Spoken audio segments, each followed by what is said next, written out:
Halo sobat rapper, kita ngopi dulu deh santai.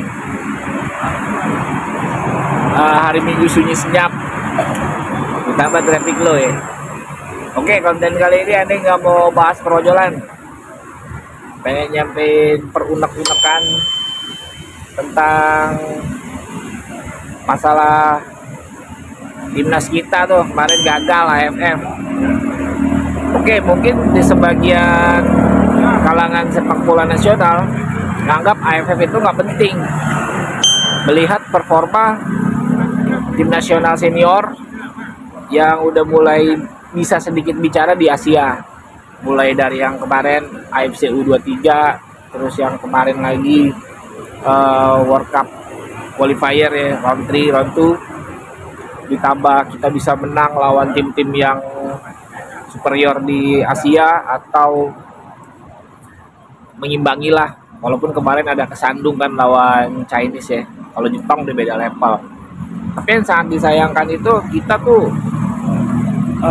kenapa gitu AFF ini nggak dikejar. Memang kendalanya Sintayong ini, pelatih coach kita itu, dia ini terlalu mengandalkan naturalisasi, sehingga talenta-talenta muda yang berbakat selisih tuh gak kepanggil. Sebenarnya banyak ya pemain muda yang harusnya layak tuh kemarin AFF kalau memang mau turunin pemain-pemain yang istilahnya mau regenerasi.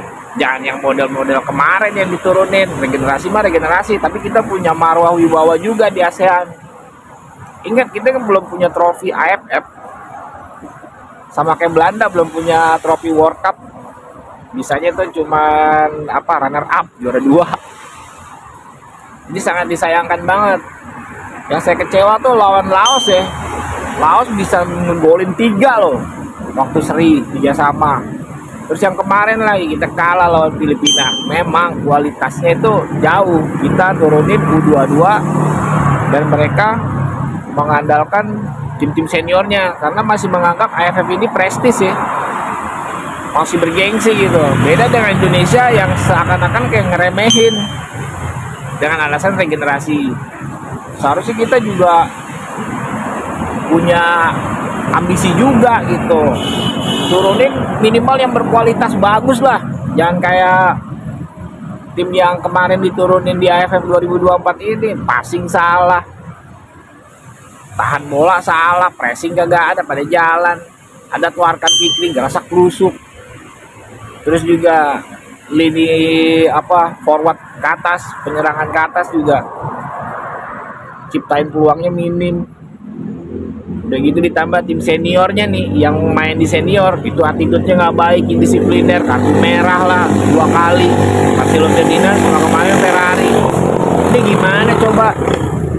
Gimana mau regenerasi? Ini bukan regenerasi kalau menurut saya, tapi sedikit meremehkan dan menganggap AFF nggak penting. Padahal kita dari regional ASEAN kita butuh status king gitu, maksudnya status raja sepak bola ASEAN sebelum banyak bicara ke Asia. Ini bukan berarti nggak pro sama Sintayong, pro lah, tapi mungkin ada sedikit kesalahan mengenai komposisi penggawa tim U22 yang kemarin nih, terutama ke sektor tengah ke depan ya. Itu kayaknya nggak bisa berkutik gitu melawan tim senior yang bener-bener udah keuji kualitasnya di ASEAN ya, kayak Thailand, terus Vietnam, sampai Malaysia pun serius dia.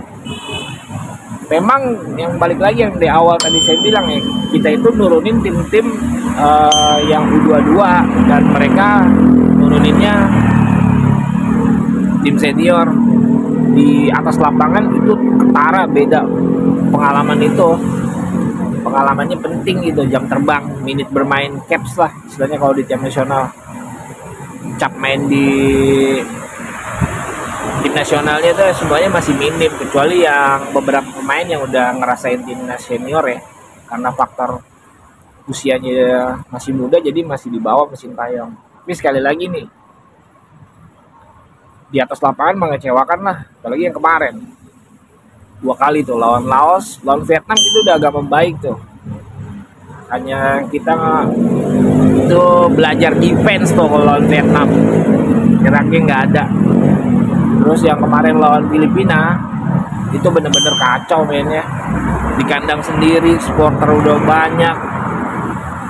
Karena memang mentalnya beda ya, dia mungkin berbalik tekanan, kita harus menang minimal seri, karena kan hasilnya Myanmar Vietnam belum ketahuan kemarin. Jadi tolonglah,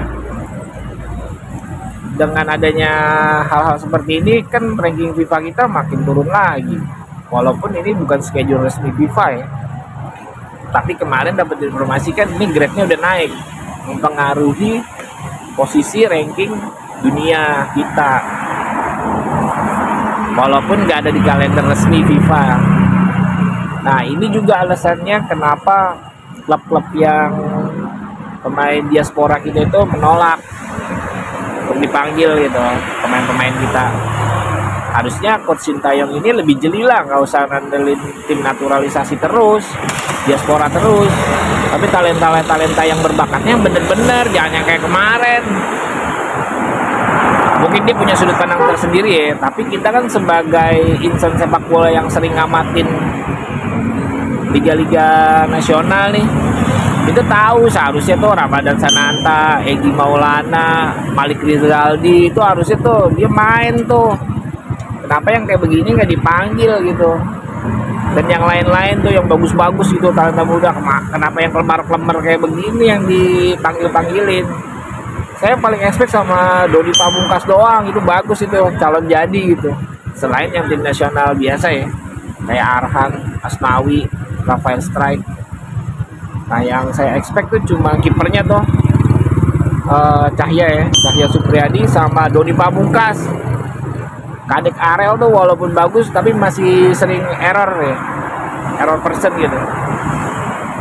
Jadi tolonglah PSSI, nanti di AFF ke depan jangan kayak begini lagi, jangan ngeremehin. Negara lain pada serius, kayak Singapura serius, Vietnam serius, Thailand serius, lah kita U22 ngaco pada. Paling kalau kita bisa nyabet trofi di ini ya, itu makin mengukuhkan status kita sepak bolanya levelnya naik. ASEAN aja belum bisa bicara, mau bicara Asia kan kayak begitu. Walaupun alasannya terangannya ini tim senior yang gak diturunin lah, harusnya ada lah strategi dan taktik ya, dan pemilihan komposisi pemain yang pas, jangan asal-asalan. Oke, kurang lebih itu kontennya deh, ini untuk unek doang. Pengen gitu sekali-sekali dari bocil sampai sekarang angkat trofi AFF. Kemarin SEA Games udah kesampaian kan kita tuh bisa medali emas. Nah ini AFF harusnya kesempatan tuh, walaupun nggak diturunin tim senior, minimal tim B lah, jangan tim D atau tim E ini. Oke sahabat driver, tetap hati-hati dan waspada di jalan. Ini cuma unek-unek ya sambil ngopi gitu. Semoga bermanfaat ya kontennya dan juga menghibur. Oke, salam driver semuanya.